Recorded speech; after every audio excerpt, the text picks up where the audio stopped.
power on.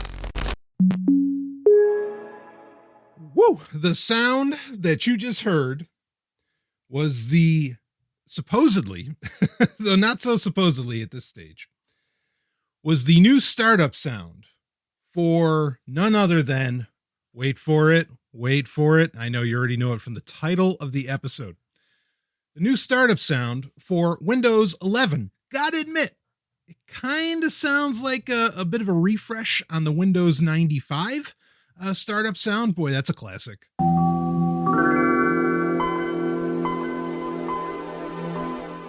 See what I mean? Got you right in the nostalgia feels, didn't it?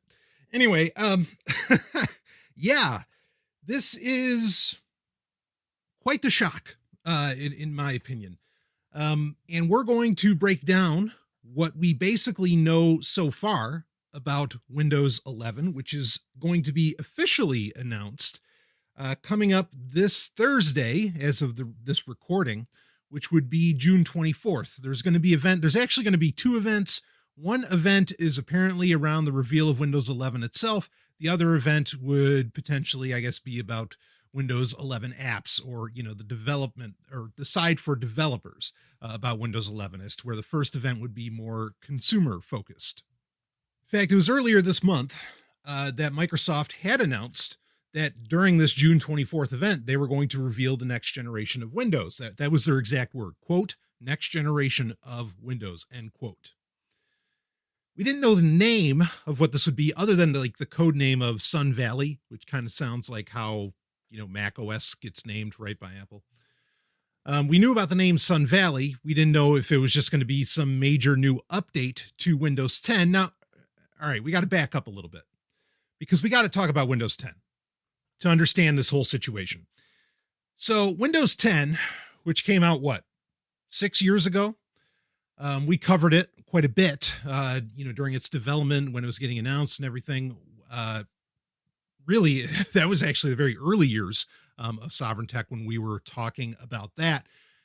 And I'll talk a little bit about my history with Windows, I guess, here at some point to go over, should you be, when we get into the section of, should you be excited about this?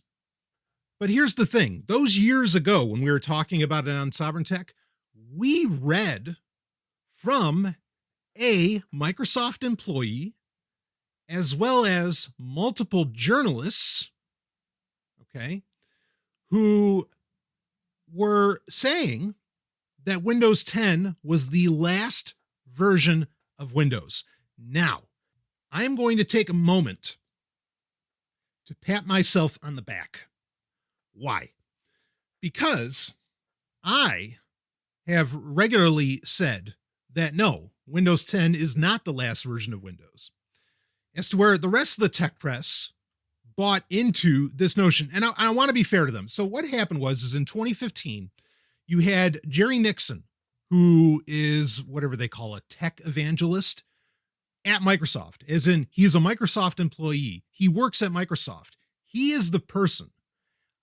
Here's his exact quote, right now we're releasing Windows 10. And because Windows 10 is the last version of Windows, we're all still working on Windows 10, end quote. That's a direct quote from Jerry Nixon. So I want to be fair to the tech press in that, yes, you heard it from it wasn't Satya Nadella that said it, or it wasn't Panos Panay, but it was, somebody who has a title at Microsoft that made this claim. So I get it why this has been repeated over and over and over again. However, for years, I have been making the claim that no, at some point, Microsoft is working on something that's had different technical names over time. Midori is one of them, but that they have been working on another version of Windows, or another operating system anyway, that would supersede Windows 10, and that would probably come with, come with a subscription fee, right? It'd be Windows as a service. I know people hate that phrase, but hey, and that kind of exists, right? Like there are, if you're an enterprise customer with the 10 billion SKUs that that Microsoft offers for Windows 10, If you are an enterprise customer, you can actually pay a subscription fee for access to Windows 10. You're not paying a flat fee, you are paying a subscription. And as soon as you stop paying that subscription, your copies of Windows 10 at your business will stop functioning effectively. Or at least that's the idea, right? So I've never bought into what is now proven horseshit that Windows 10 was going to be the last operating system from Microsoft. Now, why did Jerry Nixon say that? Before we even talk about what we know of already with Windows 11, and it seems like we do know that the name of it is Windows 11. They're not just going to call it Sun Valley. And the reason that may be is there was a website out of India that Microsoft actually filed a DMCA takedown notice on. The website was beebom.com, beebom.com, because they posted an ISO of, a disk image of Windows 11, of whatever the latest build. And, if Microsoft wasn't sweating it, why put out the DMCA? If it was bullshit, who'd care? So it seems to confirm that, yes, they are going to use the nomenclature of Windows 11 going forward. So back to Jerry Nixon. Okay. Why did Jerry Nixon say this was the last version of Windows? We need to rewind to 2015 and understand what Microsoft's plans were. Now, at the time, Microsoft had not given up on their own mobile operating system. This is the key to the whole damn thing. Okay. Windows 10 was the last version of Windows because in 2015, Microsoft, and of course a couple of years previous, Microsoft did not plan to continue to develop for a traditional desktop/laptop computer, probably by now, by 2021. What they were planning on is Windows 10 Mobile becoming the real operating system that everything got done on. Okay. And remember that big event that Panos held, the event that Panos held back then when they announced the Lumia 950 and the Lumia 950 XL. Okay. These were the phones that were like the premier phones for Windows 10 Mobile. And these were, just look at the specs on these things. So they had USB-C, which was, fairly new at the time, but which allowed them to dock to a dock, or plug in whatever to where, because you could also use Bluetooth to attach some peripherals, to where you could connect a keyboard, mouse, everything, and you could connect a monitor, full-size monitor. And you could use what was a feature of Windows 10 Mobile, which I was actually really favorable of at the time, which was called Continuum, where when you plugged in your Lumia 950, your Windows 10 phone, into, whatever, all these different peripherals, all these different devices, monitor, keyboard, mouse, and all that, it would suddenly turn into a desktop computer with not a full fat version of Windows 10, but a pretty beefy, desktop experience and Windows compatible. And this was the whole push behind UWP apps, right? Or UWP being, Universal Windows Platform, right? And that's why it was called Universal, because they were apps that would work on the top version of Windows 10 and they would work on Windows 10 Mobile. Notice how Microsoft over the years now has backpedaled away from UWP. It's still kind of a thing, but one of the features, in Windows 11 that we'll be talking about is a redesigned store. Basically, the short version is that Windows 10 Mobile did not pan out the way that Microsoft wanted it to. Okay. It did not become the dominant, mobile operating system. The Lumia's did not become the dominant handsets, but not for lack of trying on Microsoft's part, right? The Lumia 950, what was it like? It was liquid cooled. It had just insane, for a smartphone, to be liquid cooled in 2015.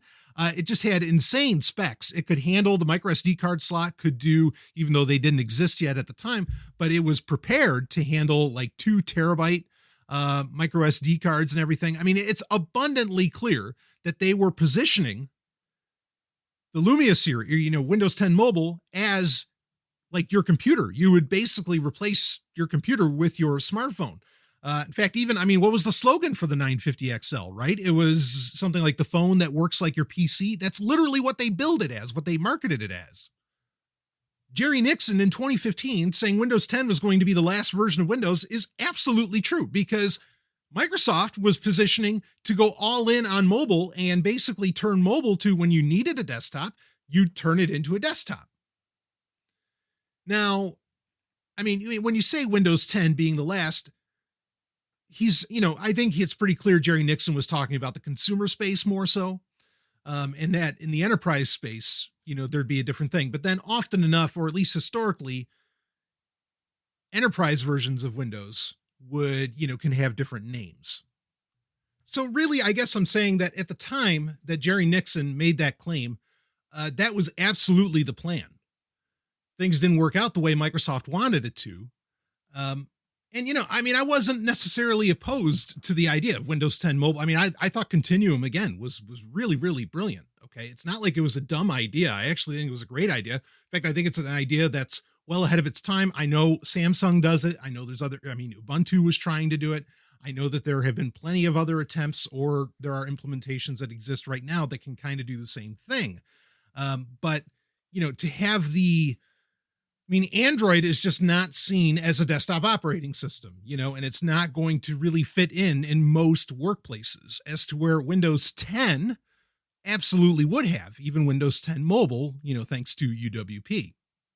But I think that really was the plan. And because here's the thing, if it wasn't true, Microsoft could have came out, and this is where I have a little bit of sympathy for the devils that are journalists.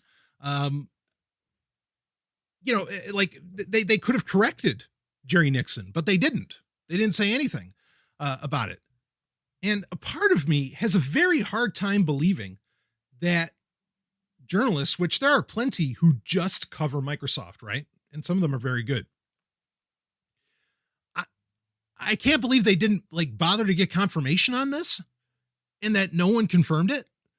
In one sense, okay, I understand why the journalists felt this way and thought that this was, that Windows 10 would be the last version of Windows.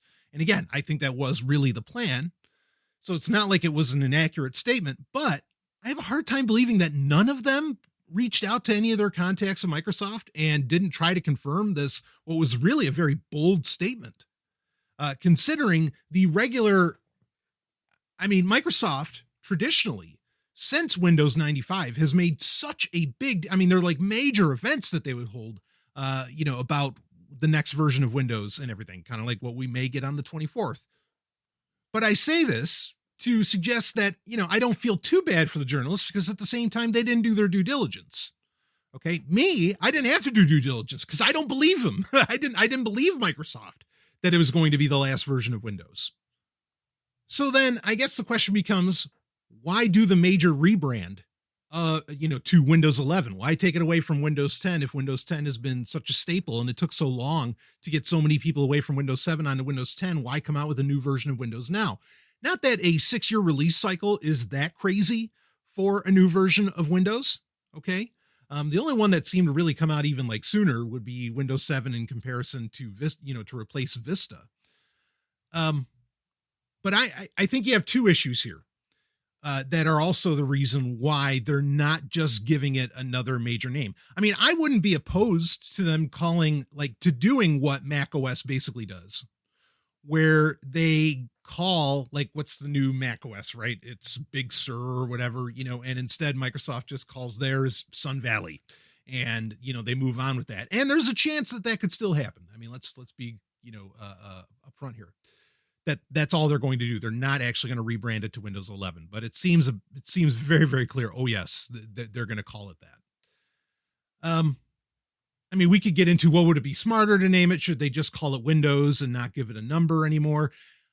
Yeah, I hear that, but here's the thing why I think they're also doing this. And that is, you have two issues with Windows 10 that are major parts of the press that you've got to resolve. Okay. That are a major part of, media out there. First, you have what used to be you had this biannual, whatever, you had this twice a year major update to Windows 10 that would happen. And these major updates originally had like full on names, right? Like the creators update or whatever they were going to call it, whatever they were calling them.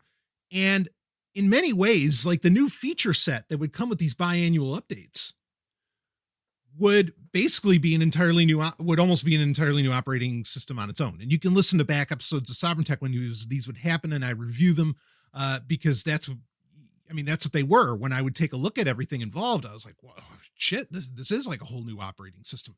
You'll notice on Sovryn Tech that I've stopped reviewing the latest versions that have come out. Like, what's the latest? Latest came out in May of this year, of 2021.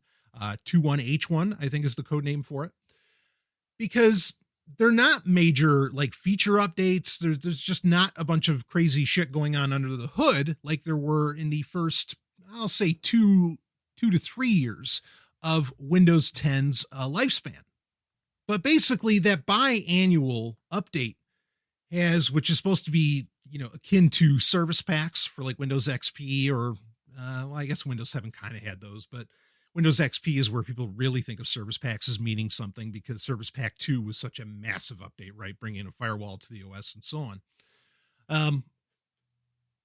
Like that has not become the big deal that I think Microsoft was hoping that it would. And maybe they just felt like, oh, well, we can't, maybe they were just doing that to make desktop users feel like they weren't being left behind while Windows 10 Mobile was supposed to become the dominant platform and operating system. But regardless, there's no excitement around that. And all the work that probably has to go into that, to doing those biannual updates. It's not worth, the juice isn't worth the squeeze for Microsoft. I don't believe that anymore. Again, there was a time where those were really exciting. Now, and it actually speaks to the other problem. Now, a lot of people don't want to update because they're terrified of what has happened in previous updates over the past couple of years. Like the October updates and so on, where, people were losing data, which when that happened, we reported on it. And I, made the statement very clear.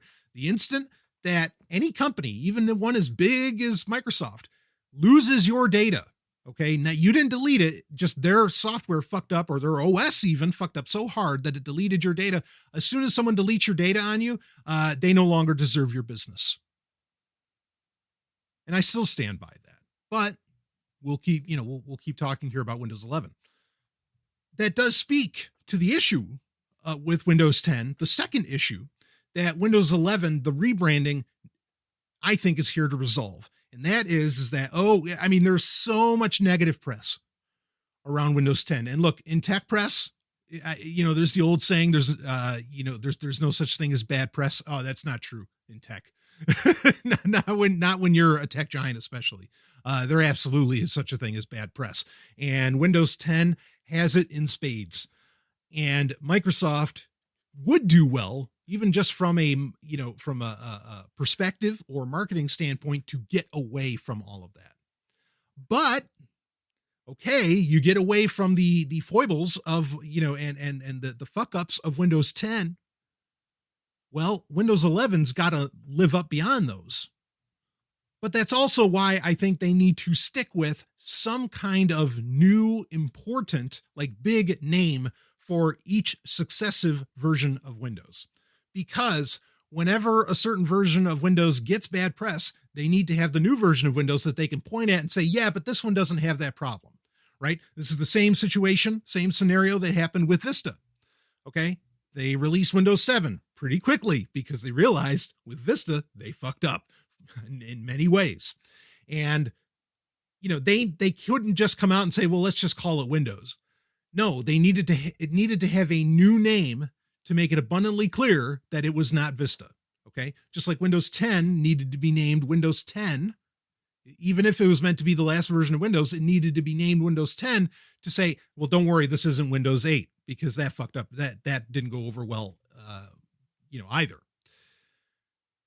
So I get it. The other thing, I actually, admittedly, I kind of expected them to sooner or later just run with like the titles, with the names, because they got to Windows 10, just like before Mac OS was Mac OS, it was OS 10. And I thought they were trying to kind of be in parity with with Apple on that branding. And, Apple would say, well, this is Snow Leopard and this is, I don't know, Lion and this is whatever. And Ubuntu does the same thing, right? Where they have Groovy Gorilla or, they name all of their, it's fine to just like, rock those names. Really, I don't think there'd be anything wrong with that if they want to stick to the names. But the problem, or where I don't think Microsoft can do that, is Windows is everywhere. It's the most used operating system in the world still. And if you're like an Ubuntu user, okay, you're already on another level. Like you're clearly tech savvy.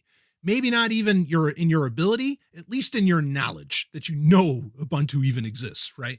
So, having a new Ubuntu name, like that puts you in a certain tech class, right? Same with having an Apple. If you have an Apple, you're into the Apple ecosystem generally, and you get it. Okay. So they can run off of names instead of, big numbers and big OS changes and everything, because you're already into the system. With Windows, it's not that people are like excited about Microsoft. It's just, it's what's there. It's what's always been there for them. Okay. So you can't just get away with using cutesy little names, which is probably why they fell away, because nobody was caring, when they were doing the biannual updates with Windows 10. So you have to go with a major refresh name. You have to rename the entire operating system, okay, to, a whole new number. So I get it. I get it why Microsoft is, going with Windows 11. I don't think it's a dumb idea. Again, from a branding, marketing, headspace perspective, I don't see it as a problem there. I see it as like, it's really the way they have to go. Now, while the name may be a major refresh, is the operating system itself a major refresh? That is the question. And here we will get into some of the feature set. We'll break all of that down. But you know what, real quick, I'm going to take a break and then we're going to come back and we're going to start talking about, well, what exactly is Windows 11 now that we're past the name of it all? What are we getting here? I'll be right back with more Sovryn Tech. Woo!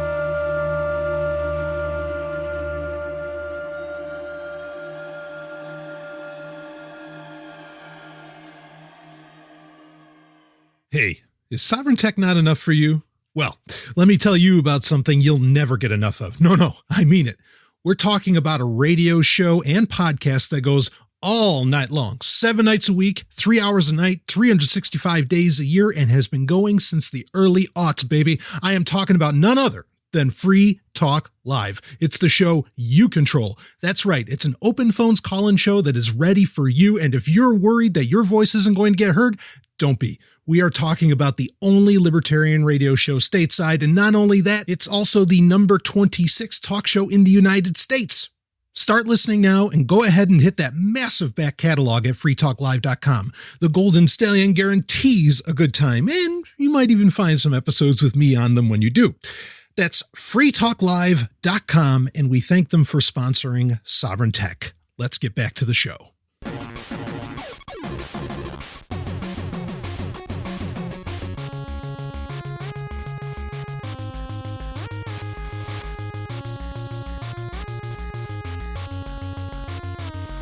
Mirror, mirror on the wall, is Windows 11 the fairest of them all? Well, speaking of looks, that's really what everybody's talking about with Windows 11, is that the UI has basically, or the GUI, right? But the UI has become far more rounded corners as to where, well, they stopped calling it the modern design, or but with Windows 10, everything was very sharp edges, right? Everything was squared off, which I liked fine. I mean, I don't really care about UI. Personally, I'm totally a function over form kind of person. Like, frankly, I don't even like cases on my computers. All right. I want to see the guts, the innards. I want to see the function. I want to see it happening. I want to see the circuit boards, baby.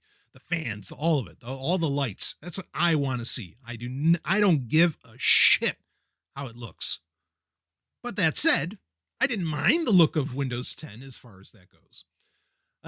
But so we're going to get into the features here of Windows 11, what's actually changing from Windows 10. and perhaps what's happening under the hood, I should caveat that we don't really know everything that's going to be in Windows 11, because here's the deal, is that yes, it's getting announced on June 24th, but it's not going to get released until probably fall of 2021. Maybe it'll be in October, which, considering the past Octobers for Windows, you could do with some positive Windows news in October, or some positive Windows action in October. All right, real quick, one last thing on the name.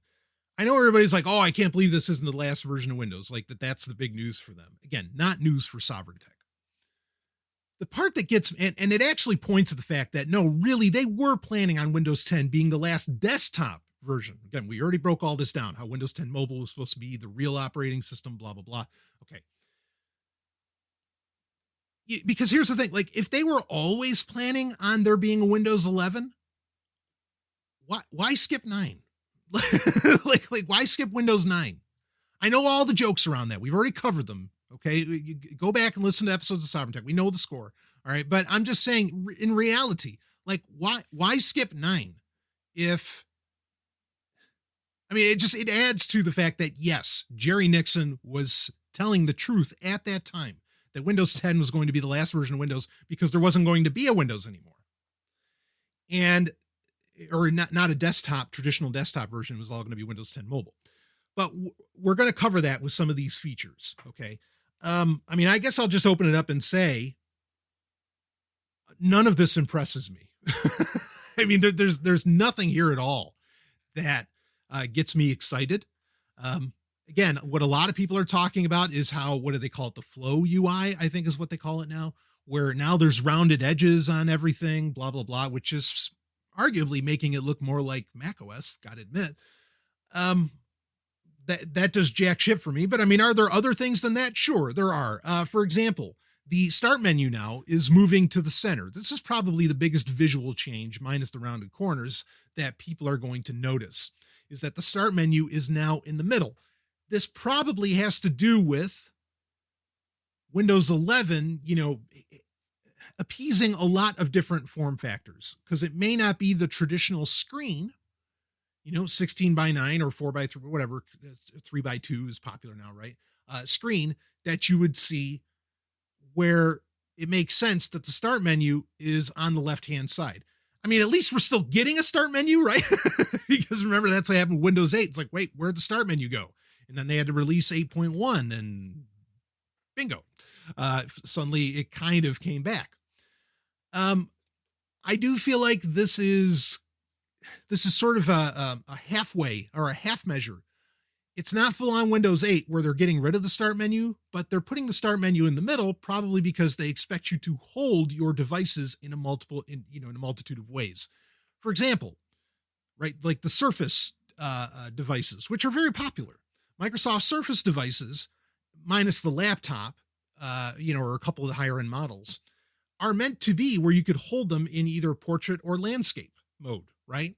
So having the start menu in the middle makes sense, because then it works fine in either way that you're holding, say, your Surface quasi tablet. Maybe Microsoft's looking to get more into tablets. It's important to bring up, originally you did have what was called Windows 10X, which was going to be it was a wildly, kind of, at least under the hood, a wildly different version of Windows, where it was going to be more adaptable to different device models. And one of the devices that people knew was being worked on, but apparently was canceled, though some suggest that maybe on June 24th, we're going to get a new Surface device, that being the Surface Neo, which is what Windows 10X was getting built for. Now, Microsoft has said that this new version of Windows, which is only being called Sun Valley by them, but that we're, 99.9999% certain is going to be Windows 11, has the best, quote unquote, of Windows 10X in it. We don't need to get into a big conversation around Windows 10X here, because effectively it's just not going to happen. That mainly has to do with, Microsoft has been for a very long time trying to get away from Win32 apps, and they want everything to become UWP. we'll talk more about that with the Microsoft Store that's coming up in Windows 11. But they just can't get past Win32, and they just can't get that emulation right for Win32 apps. And that's what Win10X was supposed to do. And probably the reason that they backpedaled off of it is because shit, we just can't get that emulation right. So they're bringing in the advancements that are compatible with, traditional Win32 desktop apps. And, and that's why it's Windows 11 and not Windows 10X, or at least that's the going theory. And I agree with it. I mean, let's be clear here. The instant Windows can't run Win32 apps, like I have no reason whatsoever to continue to have a Windows desktop next to me. I mean, the Windows 10 laptop, I should say not desktop, but I mean, I use it like a desktop. The Windows 10 laptop I have it gets used for incredibly particular things that only Windows runs very well or only happens to exist on Windows. There is no data on it or long-term on it that Microsoft could lose on me. All right. I'm very, very particular what I do with this machine. And that'll speak to another problem with an upcoming Windows 11 feature as well, which has to do with Microsoft accounts, because this machine has no Microsoft account attached to it. No Microsoft 365, nothing. Not even a free not even a free Microsoft account. There is no account attached to it when I install it. And I tested that at one point with Windows 10. But basically before and after that one point, I've never logged into Windows with a Microsoft, account. I like my operating systems just dumb as fuck. So yeah, the instant Win32 is not supported anymore. Bye Windows. And I'm sure Microsoft is well aware of that, that there are a lot of people that would be really the case. So again, all right, we got to get back into the features. So yeah, we got rounded corners. We have the start menu in the middle, though you can move the start menu back to the left. In fact, you could probably put it anywhere, just like you can move the taskbar now to just about anywhere that you want. So that's not that big of a deal. You can switch it back to getting your classic Windows styling, which is a very smart move on Microsoft's part. Live tiles are going the way of the dodo. This is getting seemingly replaced by, and actually, if you got the 21H1, boy, it sounds like a disease. They got to get away from those names because it sounds too much like H1N1 or something. Anyway, I'm sure that might be a part of it as well. But if you have 21H1, I'm so sorry for you. Don't take the vaccine. Excuse me. If you have 21H1, you know what the nicest feature I thought that it had? Because this is something that I would actually install extensions or add-ons into a web browser to have this. It added in the taskbar, it has, the weather. And actually, when you click on it, it brings up like a further breakdown of the weather. And there's this whole it's called news and interests, this whole section that you can somewhat tailor to what you're actually interested in. I mean, you can get traffic updates, you can get, news and all this stuff. It's all through MSN. It's all through Microsoft services. So, for a lot of people, they don't like it. But I really liked having where I can just look down to the right on the taskbar on this Windows machine and I can see the weather. Awesome. I've said this my whole life. The only thing I want a watch to do more than being a watch is tell me the weather. Now, you can in fact, I have a watch, and it's not a smartwatch, that can kind of do that. I have a Casio G-Shock, a Pro Trek, that can sort of do that. It's not perfect, though. You got to minus some degrees to get to the reality of it, because it's actually gauging also the temperature of your wrist, and when it's hot out, well, it's going to add in that heat. But but regardless, it's one of the things that I do like that a smartphone can constantly tell me, is give me a whole weather breakdown. That's awesome. The funny thing is that this feature more or less just came in, and now they're going to get rid of it.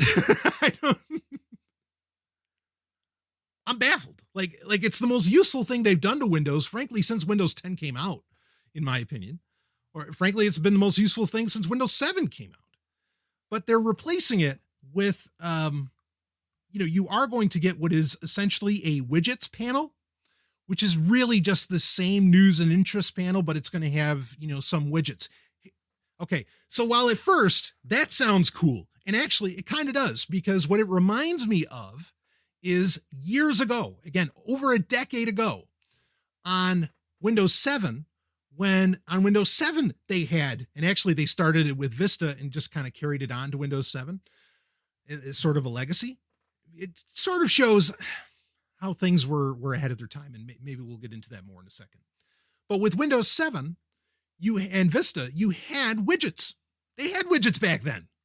In fact, that was before smartphones were really a thing, before the iPhone came out. Okay. They had widgets on it. And you could even, if you remember Google Desktop, does anybody remember that? Where Google wanted you to install their search engine. This is before Google Chrome was even a thing. And they gave you varying widgets that all came from, data from Google's servers and everything. Fuck Google. At the time, I didn't say fuck Google. I thought Google was doing great things at the time, back when they were, don't be evil. They're not that anymore by their own admission.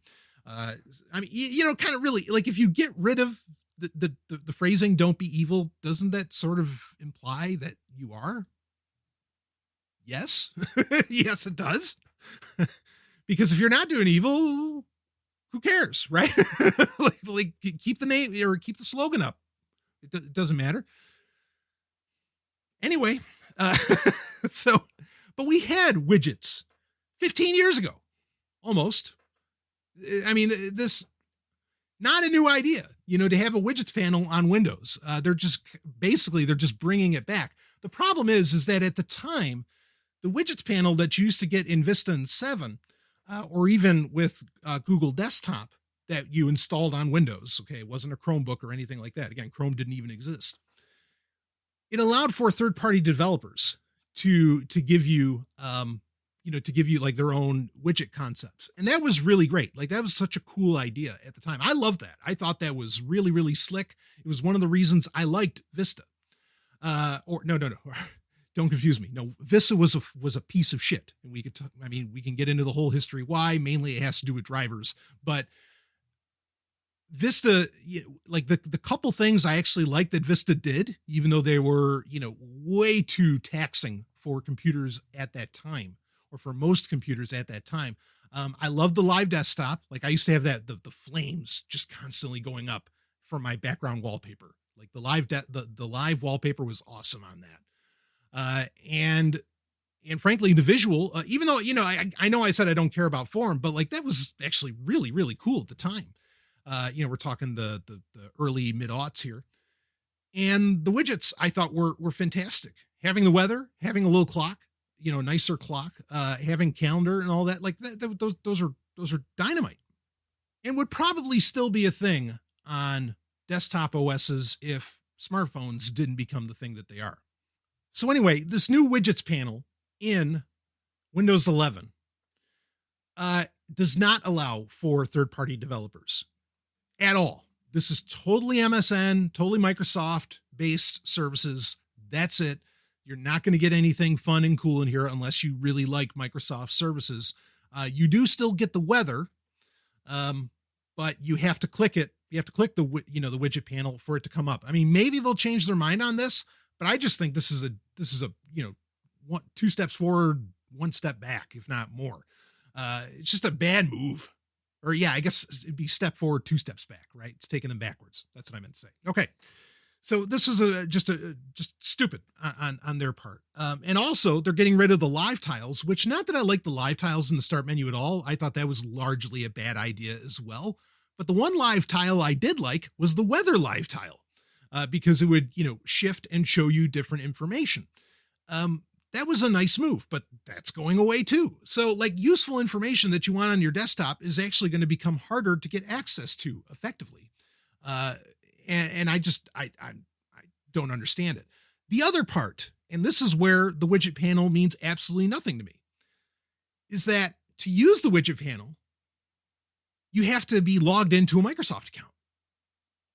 Now, you heard me just previous saying that, and this is for security reasons and many others, privacy and so on, I never log in to Windows with a Microsoft account. Refuse. Not happening. I don't need OneDrive to do it shit. OneDrive shit the bed during OneDrive Gate years ago. We already long covered that on Sovryn Tech. Biggest mistake Microsoft ever made. I was almost on board with their vision of the future, and then they fucked up with OneDrive Gate. So, here's these like newer features, and apparently you're not going to be able to use them if you don't have a Microsoft account. Now, it doesn't appear that you need to have a Microsoft 365 account. You just have to have a Microsoft account. So you don't have to exactly pay for it. That could have gotten interesting, because then it does turn into where, well, which is what I've talked about with Midori and what I was theorizing to be the next version of Windows, which I think is still kind of on the way, if not somewhat already here. And that is that this is the Windows as a service. To be able to do everything that the operating system can do, you have to have a Microsoft 365 account. Now, we're not there yet. But, just having even these simple features like the widget panel require a Microsoft account, certainly pointing in that direction. But this widgets panel is a fail for that alone, that you're required at this time anyway, based on what we've seen. And there's people who, look, they're testing out the builds of Windows 11. They know, okay, they're reporting on it. This is just a fail if you have to have a Microsoft account. Forget it. Like there's just no point to that. Some of the other things that they have going on. Yeah, there's new animations. The touch experience is supposed to be better. There's supposed to be a better ink workspace, right? That's where you can use the Microsoft Pen and so on. Those don't really mean anything to me. The snaps they're supposed to allow for vertical snaps. Now, snapping is where you can basically move one app that a piece of software that you have open. You can move it to the right corner, top corner, and it will give it a set size and basically snap the other app that you're looking at.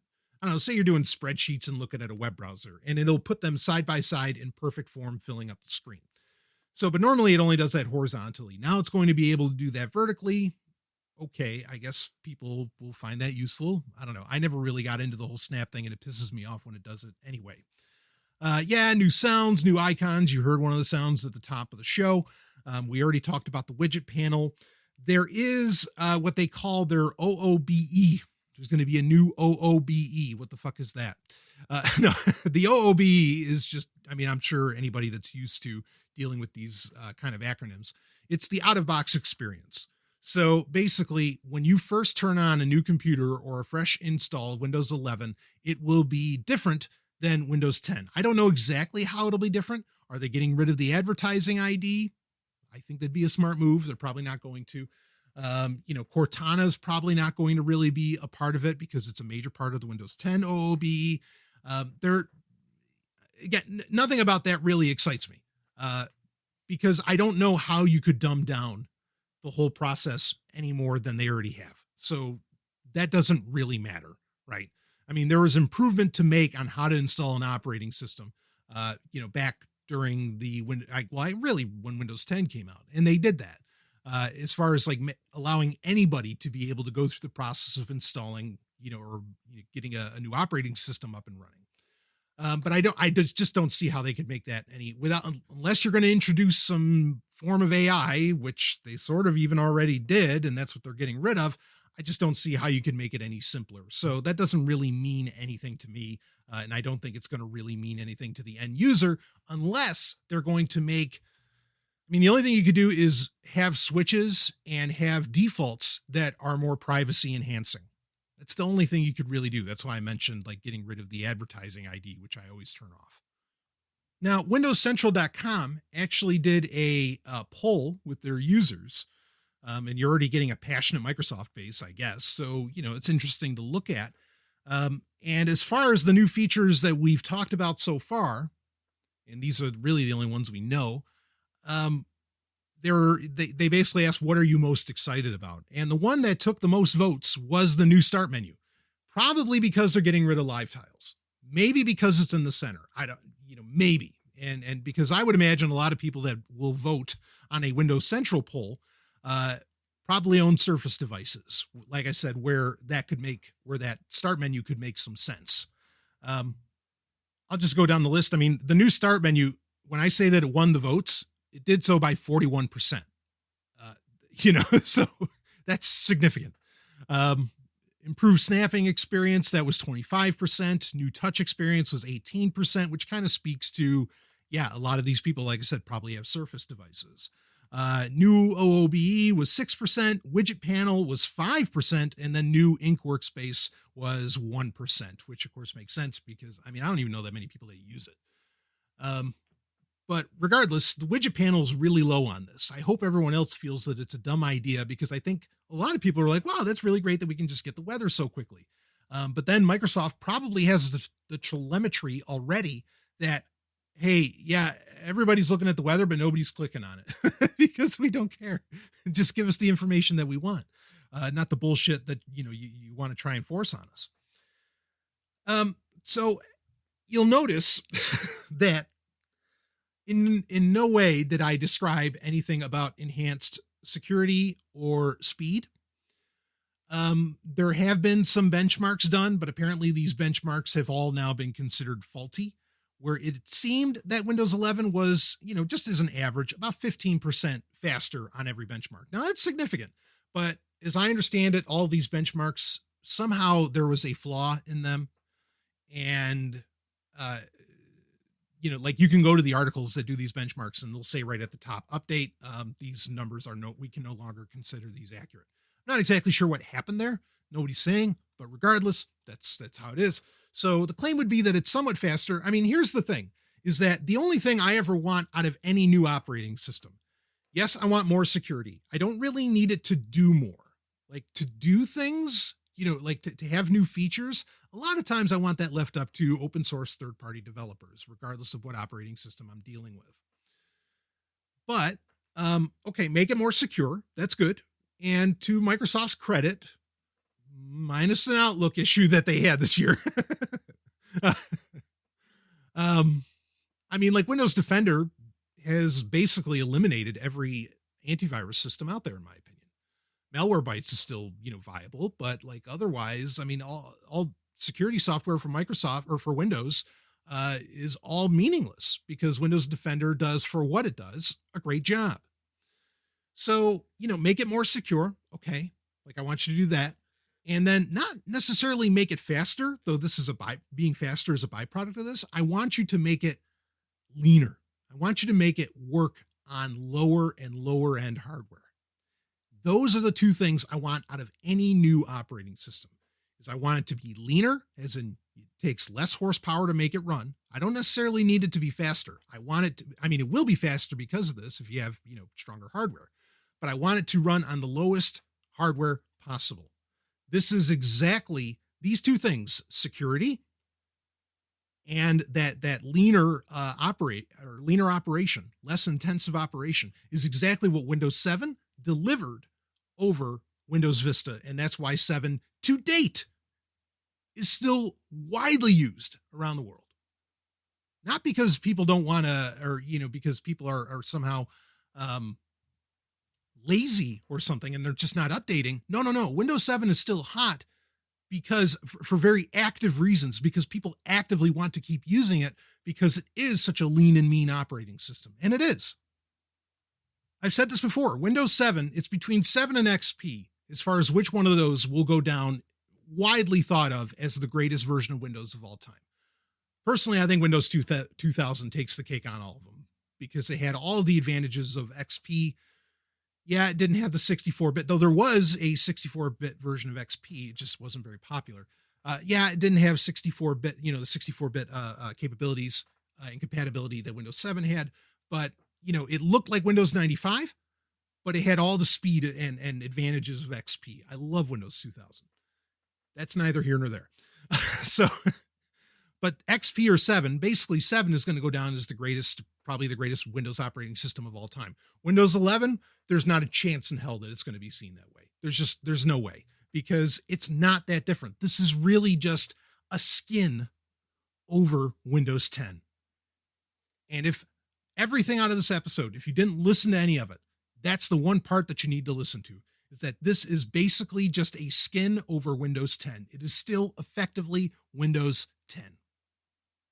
In fact, it's not unlike XP over 2000, right? XP was really just a very nice looking skin over the innards of NT or, Windows 2000.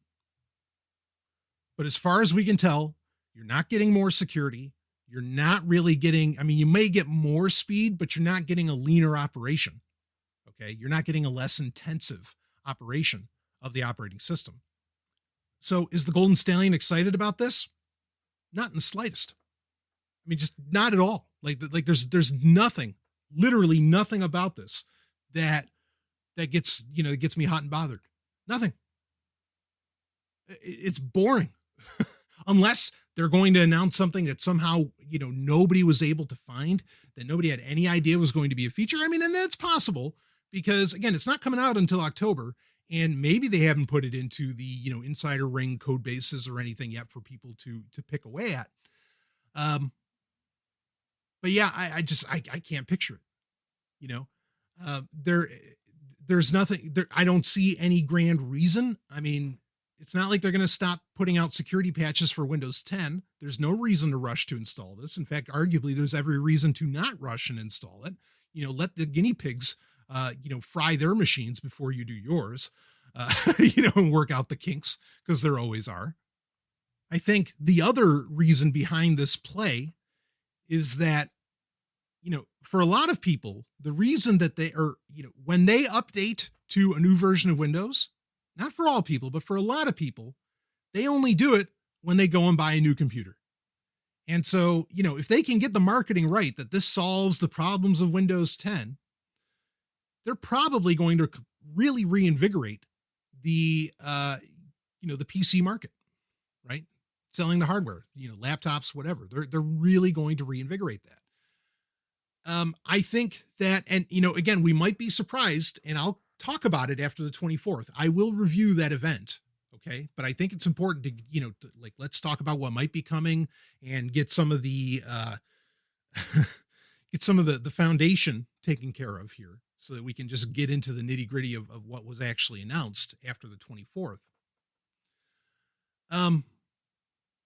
I think that, there's things that they could have done. Like I would have, because you don't have to appease, the enterprise space by coming out with a full new, like Windows 11, blah, blah, blah, and doing a big event around it. You just tell the enterprise space, hey, we've got this new version of Windows. You need to be on this. And, that's sort of how it goes. It's the consumers that you have to appease. Why Microsoft isn't pushing gaming so hard with Windows 11. And I mean, they should be pushing it fucking hard, especially since they have a genuine success with, Xbox Game Pass, right? With Game Pass for PC. They have such Game Pass in general is such a wild success. Why they are not going like full bore on that? I almost would have called it Windows X, so you could have pulled out the Xbox branding pretty easily, right? Instead of Windows 11. They screwed up. I mean, unless they're going to do something amazing on the 24th that we just have no idea. That's who they should have been appeasing. That's who they should have been pointing this at. Because those are the people that are really going to spend the money on the hardware. And really, everybody's a gamer now. Everybody. Effectively. I mean, yeah, sure, most people are playing it on their phones, but they're still a gamer. So why not get people excited about Game Pass by making this new version of Windows all about, games and maybe Game Pass in general? I think they are going to make this, like, they're definitely going to make a big deal out of, hey, get involved with Microsoft 365, and this is going to connect you with work, your family, and everything. Microsoft Teams is going to be everywhere, blah, blah, blah. Skype is effectively dead, I guess. Anyway, we want you to connect, to bring everybody in. I mean, yeah, there's going to be some of that, but I think really what would have made a difference here is if they solely concentrated on gaming, and then you would have had, because what happens is that, even if, say, granddad or grandma doesn't, for some reason, isn't a gamer, or she only plays on Nintendo, and Satan bless her for it. Her grandson, little Johnny, okay, is going to be the one that's going to evangelize for the new version of Windows, because he's going to be, little Johnny's going to be like, yeah, oh, it's awesome. I'm playing Halo on it. Yeah, it's so great. Whatever, you know, like you got to get that kid or the grown-up kid excited, okay, about it. And then they are the ones who are going to do the install anyway. They're the ones that are going to be over to grandma's house, helping set them up or whatever, or they're going to be over mommy's house, helping her set it up, whatever the case may be. So I just feel like they're failing here, really, really failing here hard. I mean, again, maybe they'll do it. Maybe they'll somehow shift that in. I don't know, because it can't be that hard. They don't have to actually deliver it on Thursday. They just have to announce it and say what's coming. Maybe that'll be a big part of it. I mean, where the fuck is HoloLens? Where's it at? Guess we're not there. Another reason that, you know, Windows 10 was meant to be, I think, was genuinely meant to be the last version, because they expected, you know, the MR, AR, XR, whatever experience to be also a big part of the future that would probably be powered through a Bluetooth connection to your, you know, Lumia 950 XL, right? That didn't happen. So, yeah, ultimately, I mean, there's nothing to get excited about here. And it, you know, admittedly, just to get a little history, it kind of sucks, because there was a time where, oh man, and yeah, I already got burned on Vista, so this wasn't going to happen again anyway. But I remember, you know, like the event around Windows 95. You can find it on YouTube. Go ahead. Fuck YouTube, but go ahead and check it out there. You can find like the launch event for Windows 95. I mean, you'd think it was the second coming of Christ or something. I mean, it was massive. Hell, Bono was even there to announce him. And here comes the Son of God out of heaven. I mean, it's part of what got people to think that Bill Gates is the fucking Antichrist. Granted, he hasn't done himself any favors lately either, but regardless, you know, it was exciting in 95. Like, holy shit, look at that. Look at what that can do over Windows 3.1. I mean, even I was just, you know, I was barely even a teenager, and I was excited as shit.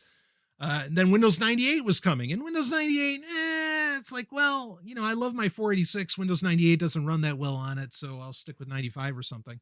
But then, you know, time catches up and Windows 2000 comes out, and you just go, holy shit. I mean, I remember grabbing, like when it booted up, I remember grabbing the sides of my computer chair. Just fuck. It's like those 90s commercials where you see the kid's hair getting blown back. And I did still have hair at the time. No, actually I didn't have hair at the time, but if I did, it would have been getting blown back.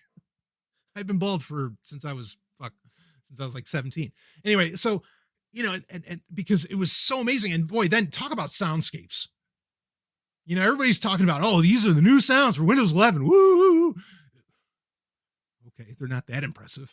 But the Utopia, and that was the name of it, Utopia, the Utopia soundscape or sound set that Windows 2000 had, still sounds like the future to me. I've said that so many times on Sovryn Tech. It still sounds like the future to me. Nothing has improved upon that. If I was Microsoft, I would have popped that into Windows 11. If you want to talk about the new generation. Anyway, Windows 2000 was insane. Windows XP, I waited on XP. When Service Pack 2 dropped, I was there. Like, you totally sold me on the firewall, because at that point I was very much into cybersecurity and seedier sides of of computing, shall we say. So then I totally got it, you know, at that point. But even then I was still messing with Linux quite a bit, even in, you know, the early goings. I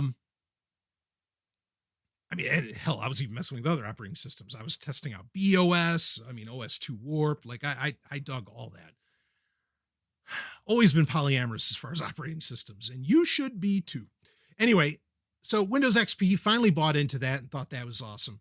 And Windows XP was so awesome at the time. And it really was. Windows XP was so awesome. I was working at a tech company when Vista got announced. And I had a very, very good friend there, a very dear friend, just a great guy. And I remember us walking around the mall and we were just like, I mean, we were giddy. We were like, holy shit, Vista is going to be so fucking awesome. You know, we were just so excited. We couldn't wait to install it on our computers. We were absolutely going to hash down, the $400 or whatever it was, to get a license for it. Even though we were at a tech company, we could just call up and say, yeah, we're an OEM. Can you please give us a license key for Vista? But anyway, I mean, we were just, you cannot imagine. It was like a new Motley Crue album coming out or something, it was like a new Kiss album coming out or new Whitesnake. And we were just so jazzed up. And then, you do it, you install it, and like half your fucking hardware didn't work, right? Because Vista eliminated really 20 years worth of, or not all of them, but a lot. Basically, they eliminated some 20 years worth of drivers, in DLLs. And that sucked ass, and then, to really take advantage of all the beautiful things that Microsoft was showing off for Vista, you had to have a pretty beefy machine at the time, and this is before really, computers having really at the time, even having a 3D card or should I say more of a graphics card, whether on board or, dedicated, was still not common. Man, that sucked.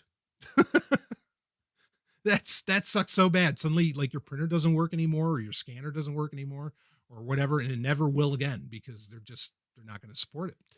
And the company that maybe that printer belonged to is just no longer. I mean, I had a dot matrix printer that I was using forever, and I love the fucking thing, and it was just done. No more. Thanks, Vista. And it was just slow, and then they come out with Windows 7 very shortly after. And everybody's kind of trepidatious at the time. Is this going to be any good? Is this going to be another Vista? Should we all go back to XP? I mean, there's a reason XP was still in use today, over a decade, and getting patched and updated over a decade after its release, because it was still, and in some ways still is very popular. In fact, frankly, if it weren't for 64-bit computing, I don't think I think Windows XP would still be used by a lot of diehards. I mean, really.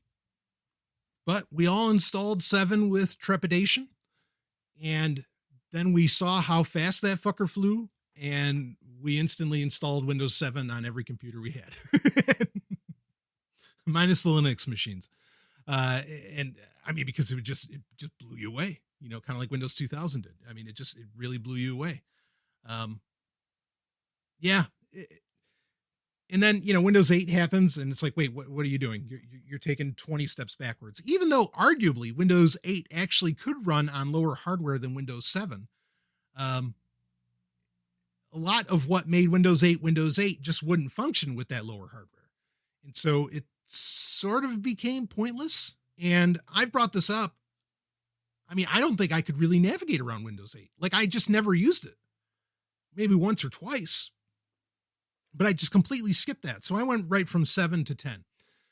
And I guess that begs the question. And with 10, I mean, yeah, I had some excitement around it. I was actually far more excited about what Continuum was doing on Windows 10 Mobile. But regardless, I was kind of on board with the direction that Microsoft seemed to be going in general. That faded away very quickly.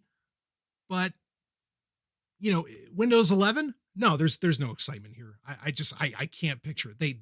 I can't even think of what they would have to announce, like, such a massive security update to it, with whole new tools involved. And I don't think they're even wanting to do that. Like, the direction that Microsoft really wants things to go in is to the cloud. Like, they want it to be Windows in the cloud, right? That's actually a phrase I think they banty about. And that way, you're not worried about security, because security is being completely handled on their end, right? It's being completely handled on their servers, on Azure, whatever. And you can't, or theoretically, you're not supposed to be able to fuck it up. Again, not supposed to. That's the direction they want to go. I don't think they have a vested interest in creating far more secure desktop environments or desktop operating systems. They want you to, like, basically, one day just get access to their big server farms. We've talked about that before too. So yeah, nothing to get excited about here for. Does that mean, should we be excited for Windows 12? Will Windows 12, potentially bring in these hot new things that maybe maybe something that you've really wanted or whatever, even though Windows 11 doesn't look exciting. No, I mean, I don't think they're ever going to make the mistake. And I think they did make the mistake of saying it was the last version of Windows. And I really think Microsoft believed that as a company. It wasn't just Jerry Nixon. No, no. What we want computers to do, computers can do now. And actually what we really want computers to do, and if you want to get into an argument, what computers should do, that gets into ethics, but they've been able to do it for 20 years. It's like that's it, you know? And so this excitement around operating systems, other than it, again, being more secure, maybe running on some different kinds of platforms, like say how Ubuntu now can work on a Raspberry Pi. Okay, that's fucking exciting. You know, and it like natively installs and works really well with it. That's great. You know, doing more encryption, things like that, securing privacy, but nobody's talking about those sorts of things. I mean, even like the big Linux distros are about getting you set up on a cloud account. You know, so there's that the direction that these things are going is really all a fail, in my opinion. But even if I were just trying to speak from, you know, let's be a little less Brian Sovryn, let's be a little more Brian come lately. Okay. Which I have come lately, but excuse me. Actually 5 minutes. No. All right. Come on. You know, let's say I'm just like a more zombie Brian. Okay. Like everybody else out there. Not even that. There's nothing to get me excited here. Not really. You know, there's nothing to get me going. I mean, if I was more of a Brian come lately, more of a zombie, you know, I'd be far more excited about, say, what my smartphone does. But even there's not a whole lot of wild innovation happening anymore, partly because what I just said is that what computers can do, and even if you want to consider a smartphone just a small computer with a different form factor, they're already able to do, you know, 20 years ago. Okay, now they're always connected to the internet, but 20 years ago, they could all do the same shit. So really, like, how many times can you, you know, put lipstick on a pig? Yeah, so nothing really exciting here, unless there's something dramatic, and it'll be nice to do the A-B comparison of what did Brian Sovryn think when he did the you know, kind of the pregame for this June 24th event around Windows 11. And then what does he think after, you know, Microsoft gives the full announcement and what it does? I mean, the other part too, and look, I want to be clear on this and what we can expect on the 24th. Panos Panay, I have given him credit over and over again at just how great of a master of ceremonies he is, how great a presenter he is. I mean, he is, you know, you could almost use the phrase, he is Steve Jobs reincarnated. I mean, he's just at that level of mastery. Granted, you don't often get into too much of the nitty gritty technicals with a Panos presentation, but the presentation at the very least will be very artful. And is that the word I can use there? And masterful. I mean, it'll really be entertaining to watch regardless, because Panos is just that talented and that entertaining of a guy. And I really believe that. He's a passionate guy, and you see it. But bottom line, I don't expect to even really hear, just by the nature of what Panos presents, I don't really expect to hear anything that would get me excited about an operating system in that presentation anyway. It wouldn't be until maybe the second presentation, or maybe even the day after, where Microsoft releases more details, more technicals, that I would have something to be excited about. So I don't know that I'm going to respond that day, on that Thursday. In fact, I probably won't, but the following day, yeah, that Friday, maybe I would. You know, once we get a lot more, I want to respond when we have a lot more technicals, a lot more of the under the hood stuff around Windows 11, if we're going to even get it. If we don't get it, I'll still do a response. But you can look forward to that episode. There will be more episodes in between, because there are other, you know, things going on in the world that are worth talking about, as there always is. But even within tech in general, I think there are things worth discussing that I'll get into in other episodes, and more Sovryn at the movies. And yes, more Sovryn tech. Don't you worry. Patience is a virtue, and it is something that pays off, and it's going to pay off with Sovryn tech. Because a lot of exciting things going on that I can't wait to tell you about and to share with you. I will see all of you. I mean, unfortunately, Windows 11 isn't one of those things that's exciting or that I want to share, but It's going to be there. We'll talk about it. But I will see all of you on the other side.